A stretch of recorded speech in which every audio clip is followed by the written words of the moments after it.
सोचों का क्या है भाई, सोचें तो आई और चली गई। नहीं नहीं नहीं, ऐसा नहीं होता। कोई सोच ऐसी नहीं होती जो आपके माइंड में रेंट फ्री रहे, वो आपसे पूरा किराया लेती है। कोई भी सोच अगर गलत है, अच्छी नहीं है और आपके माइंड में स्टे कर रही है, आपके दिमाग में चल रही है और लगातार वक्फे वक्फे से चल रही है, तो वो आपके लिए अच्छी नहीं है। वो आपको फीलिंग देगी, आपसे एक्शन करवाएगी।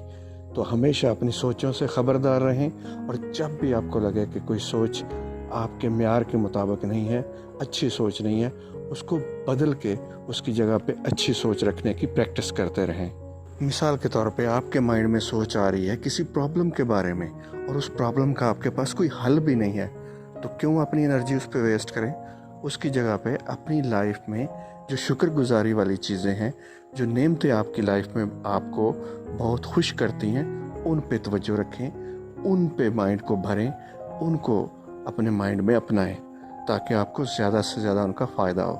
कोई भी काम करना हो तो पॉजिटिव माइंड सिर्फ और सिर्फ ये सोचता है कि काम को किस किस तरह से किया जा सकता है, जबकि नेगेटिव माइंड सिर्फ और सिर्फ ये सोचता है कि कौन कौन सी वजूहात हैं जिनकी बिना पर यह काम नहीं किया जा सकता। दोनों में तवज्जो और फोकस का वाज़ेह फ़र्क है।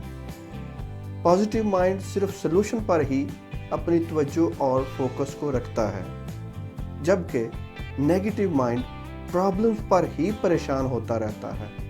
अपने माइंड को पॉजिटिव बनाएं।